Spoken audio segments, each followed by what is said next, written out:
하나님 말씀은 구약성경 잠언 20장 1절에서 4절까지입니다. 함께 읽겠습니다. 포도주는 거만하게 하는 것이요 독주는 떠들게 하는 것이라. 이에 미혹되는 자마다 지혜가 없느니라.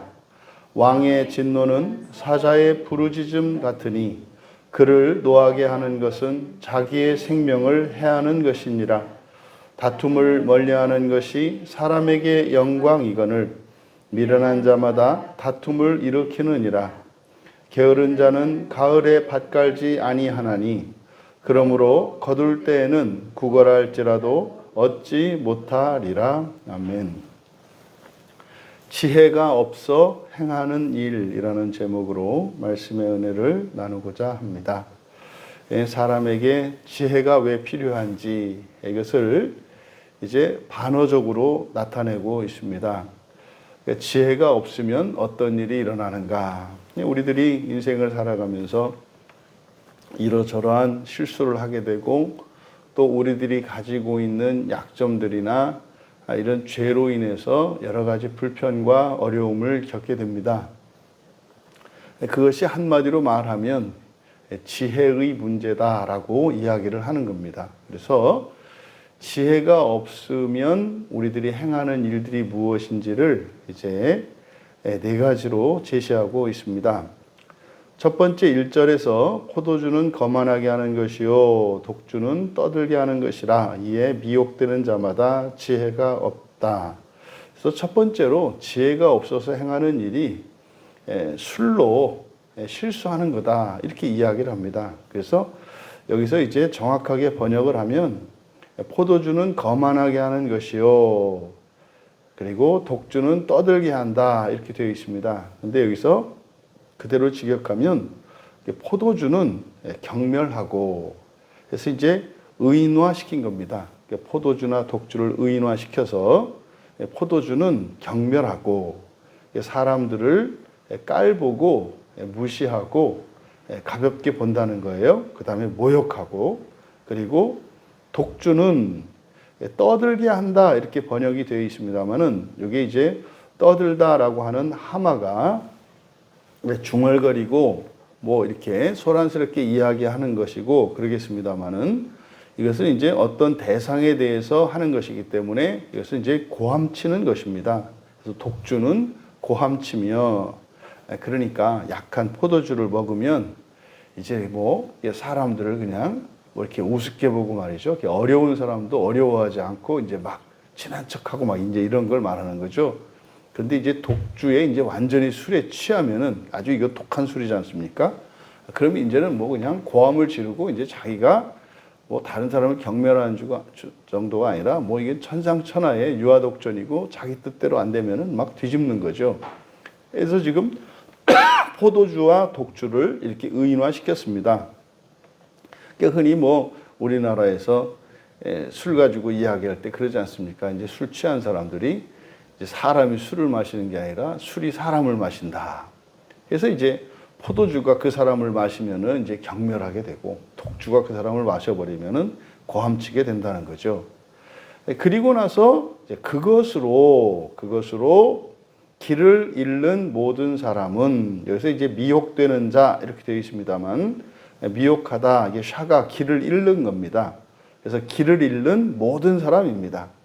그것으로 길을 잃은 모든 사람. 그러니까 술로 포도주가 됐든 독주가 됐든 그 술로 길을 잃은 사람. 길을 잃은 사람은 일상을 잃어버리고 평정심을 놓친 사람을 말하지 않겠습니까? 그런 모든 사람은 지혜롭지 않다. 그러니까 술에 취해서 술로 이렇게 자기의 정신줄을 놓고 실수를 하고 잘못하는 것 이것이 지금 여기서는 지혜가 없어서 행하는 일이라는 거예요. 그러니까 지혜가 없기 때문에 술로 인해서 이런저런 문제가 생긴다.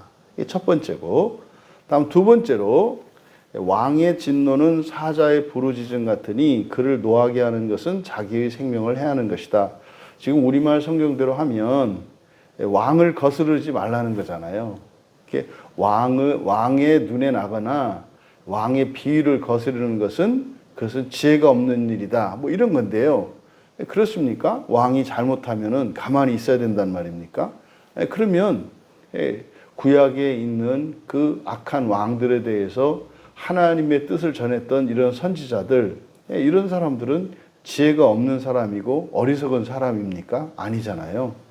그러니까 지금 이것은 아주 우리들의 입장에서 인간적으로 그리고 아주 기회주의적으로 해석을 해 놓은 겁니다. 그러니까 원문은 이렇게 되어 있지 않습니다. 원문이 좀 해석하기가 어렵게 되어 있었어요. 근데 어쨌든 여기를 그대로 직역하면 범죄하는 목숨을 스스로 지나치는 왕의 공포는 포효의 사자 같다. 범죄하는 목숨을 스스로 지나치는 왕의 공포는 포효의 사자 같다. 지금 우리말 성경으로는 왕의 진노는 사자의 부르짖음 같으니 이렇게 되어 있는데 여기서 사자의 부르짖음 같은 것이 아니라 사자 같다 이렇게 되어 있고요. 사자를 수식하는 것이 부르짖음, 포호죠. 그래서 포호의 사자, 그러니까 부르짖는 사자, 으르렁거리는 사자입니다. 그럼 그리고 진노라고 번역한 이 에마, 이것은 진노라고 하는 것은 화를 내는 거지 않습니까? 이것은 화가 아니고 공포입니다. 에마이기 때문에 공포, 두려움이에요. 그러니까 왕의 공포. 그러니까 이것을 의역을 해서 왕이 화를 냈을 때 일어날 일들에 대한 공포를 말해요. 그래서 그대로 직역하면 왕의 공포죠. 왕의 공포는 포호의 사자 같다. 포호의 사자 같다.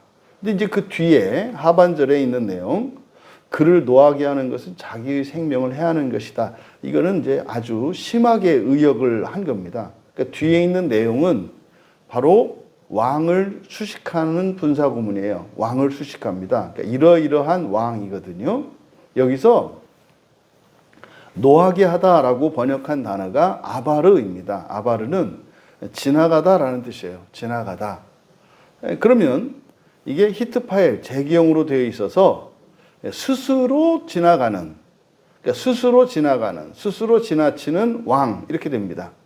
스스로 지나치는 왕. 그러니까 뭡니까? 그냥 일부러 지나간다 이런 뜻이에요. 이게 무엇을 지나가는가? 생명을 해하는 것이다 할 때 해하다라고 번역한 단어가 하타, 범죄하다입니다. 범죄하다. 생명, 네페시는 목숨이죠.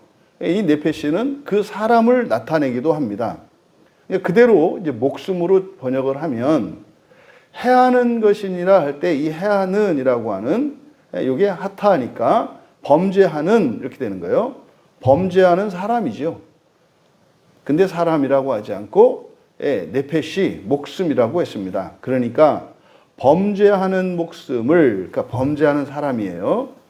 범죄하는 사람을 스스로 지나치는 왕의 공포는 포효의 사자 같다. 이게 무슨 말입니까? 죄를 저지르는데 들키지 않는 거죠. 그러니까 들키지 않는다고 해서 범죄하는 이것은 사실은 뭡니까? 이게 자기가 완벽하게 완전 범죄를 해서 드러나지 않는 게 아니라 반드시 그러니까 왕이 알면서 모른 척하고 지나는 거다 이런 말이에요. 그러니까 범죄를 저지르지만 그것이 적발되지 않았어요.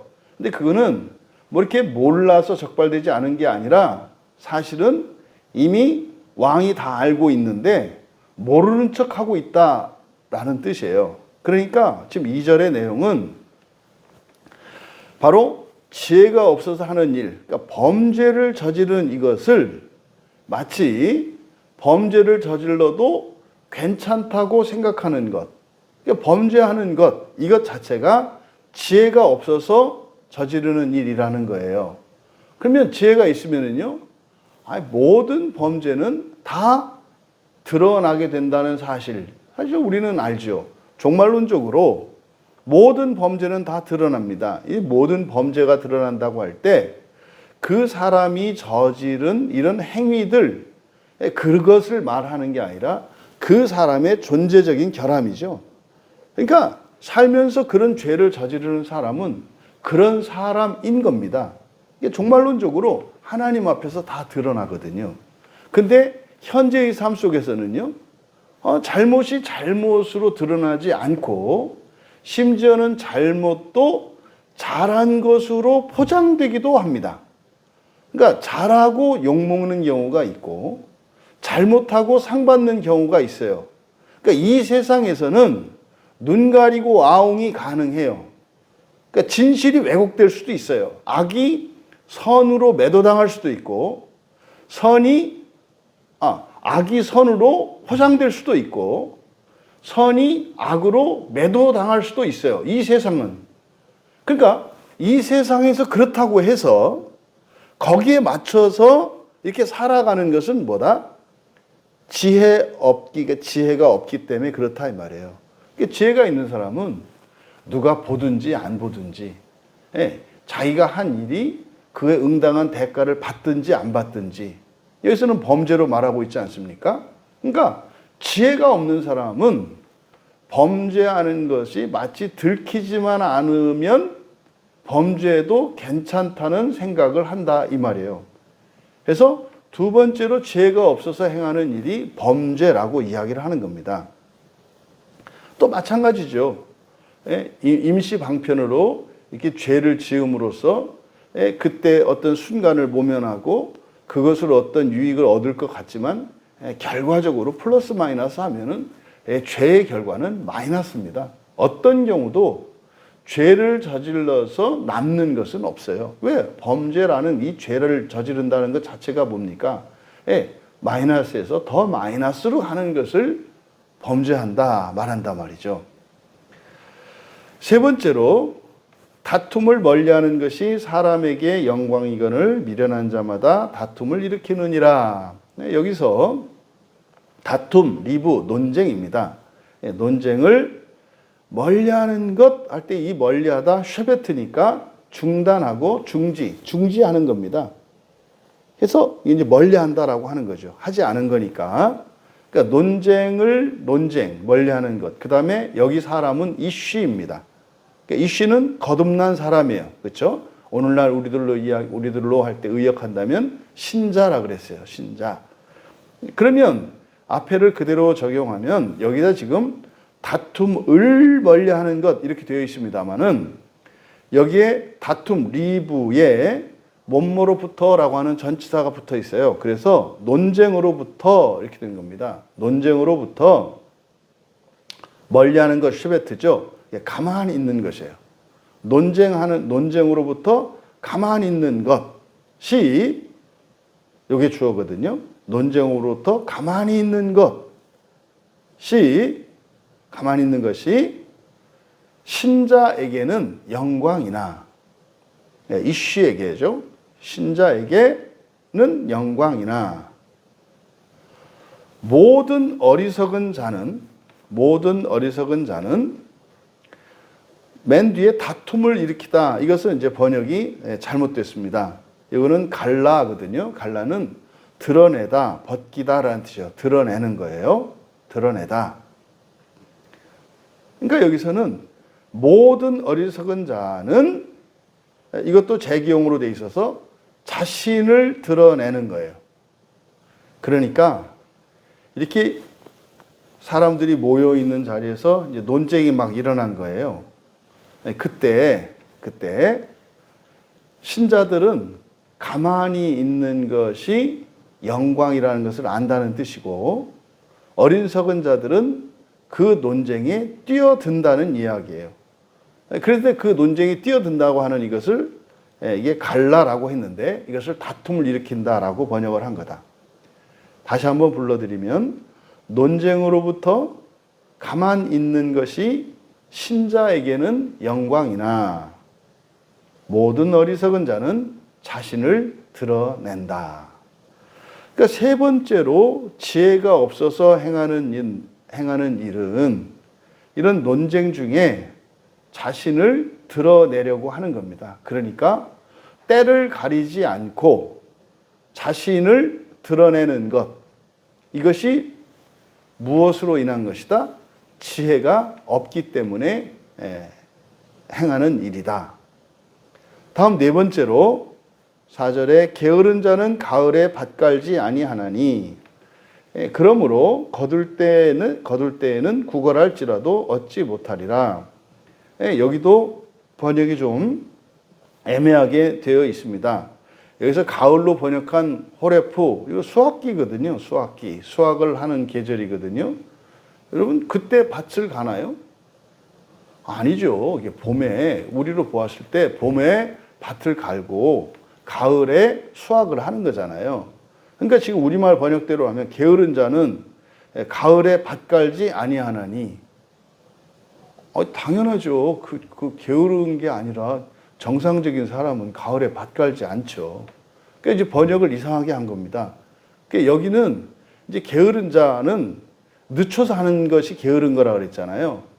그러니까 여기를 그대로 직역하면 게으른 자는 가을철 이상은 밭 갈지 않을 것이며, 게으른 자는 가을철 이상은 밭 갈지 않으며, 그 게으른 자는 언제 밭 간다고요?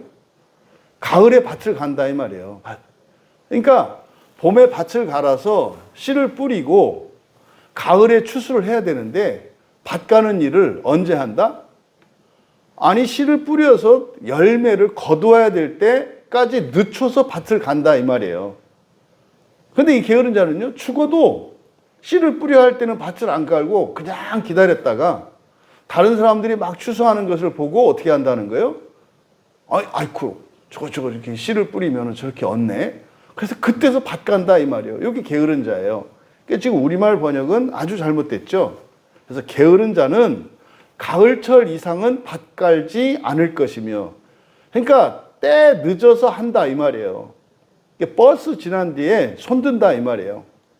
그리고 수확할 때 구걸할 것이며, 그러니까 남들 수확하는데 열심히 밭 갈고 가지 배가 고프니까 가서 좀 쌀 좀 빌려줘 이렇게 얘기한다는 거예요. 수확할 때 구걸할 것이며, 근데요 아무것도 얻지 못할 것이다. 그러니까 지금 네 번째로 제시하는 지혜 없음으로 인해서 사람들이 저지르는 실수, 잘못, 게으름을 지적하고 있어요. 그러니까 지금 수를 통제하지 못하는 것, 그리고 범죄하는 것, 그리고 논쟁 중에 때를 가리지 않고 아무 때나 자신을 드러내는 것, 그 다음에 제때에 해야 할 일을 하지 않는 게으름, 이것이 지혜가 없음으로 인해서 사람들이 행하는 일이라고 말하고 있어요. 근데 이건 반어적인 표현이거든요. 그럼 이걸 반대로 뒤집으면 어떻게 될까요? 지혜가 있으면 수를 통제할 수 있다는 거고요. 범죄하지 않을 수 있다는 거고요. 때를 가려서 자신을 드러내서 영광스럽게 한다는 거고요. 그리고요, 게으르지 않을 수 있다는 거예요. 그러니까 여기서 술의 문제나 범죄하는 것이나 그리고 때를 가리지 못하고 나섬으로써 그걸 해를 입고 하는 이런 문제, 또 게으름의 문제, 이것들은 보통 우리들이 지혜의 문제라고 생각하지 않습니다. 이거는 뭐 내가 의지가 약해서 그렇다고 얘기를 하고, 뭐 재수가 없어서 그랬다 그러고, 뭐 참을성이 없어서 그랬다라고 그러고, 뭐 이런 식으로 문제를 잘못 파악해요. 그러니까요, 안 고쳐지는 거예요. 안 고쳐져요. 그러니까 지금 여기서 네 가지를 이야기했습니다만, 지금 사실은 여기 잠언 20장 1절에서 4절에 걸쳐서 하는 얘기는 뭡니까? 우리가 이 세상을 살면서 저지르게 되는 실수나 잘못이나 이런 모든 결핍이나 이런 모든 것들의 원인이 뭐다? 지혜 없습니다. 지혜 없습니다. 그러면 반대로 지혜를 얻는다면 이 세상의 모든 필요 정도가 아니라 그것은 정말 사후에 하나님 나라의 기업도 얻을 수 있는 거다. 결국 구원의 문제라고 하는 것이 뭐의 문제다? 지혜의 문제다라고 얘기를 하는 겁니다. 그럼 여러분, 지혜가 무엇입니까? 성경입니다. 이게 성경은 지혜를 담고 있어요. 그러니까 이것은 개인적인 문제뿐만 아니라 공동체적인 문제는 물론이요. 또 이 시대뿐만 아니라 지나간 역사의 과거와 앞으로 다가올 미래의 모든 것들에 필요한 지혜, 그 지혜를 담고 있는 것이 성경입니다. 그러니까요, 이 성경의 지혜를 우리가 배우면 우리 자신의 문제뿐만 아니라 공동체의 문제, 현재의 문제뿐만 아니라 미래는 물론이요, 과거의 문제까지 해결할 수 있다라고 하는 사실을 우리에게 가르쳐줘요. 그리고 여러분에게 어떤 결핍이 있고 무슨 필요가 있습니까? 또 여러분에게 현재 심각한 문제가 있고 여러분을 고통스럽게 하는 무엇이 있습니까? 지혜를 배우십시오. 지혜를 채우십시오. 그랬을 때 현재 당면한 문제뿐만이 아니라 또 현재의 문제만이 아니라 과거와 미래 그리고 여러분뿐만 아니라 여러분이 속해 있는 모든 공동체와 시대의 모든 문제까지도 지혜로 해결할 수 있다는 것입니다. 성경이 주시는 이 말씀이 우리의 인생의 문제에 대한 우리의 이해와 그리고 그 원인, 해결책 이런 것들을 모색하는 데 있어서 바로 우리들의 생각과 성경의 가르침이 다르다는 사실. 하지만 성경이 하나님의 말씀이기 때문에 맞다는 것. 믿음으로 받아들이고 성경을 읽고 성경을 통해서 그 지혜를 배움으로 점점점 우리들 자신뿐만 아니라 내가 속해 있는 모든 공동체와 시간에 이런 여러 가지 문제들과 불행한 일들, 이 고민거리들이 사라지고 점점점 회복되어지는 그런 경험을 통해서 참으로 하나님의 지혜가 담겨 있는 이 성경을 더욱 사랑하고 그래서 이 성경을 전하지 않을 수 없는 그러한 뜨거운 사랑으로 살아가실 수 있게 되기를 주님의 이름으로 축원합니다.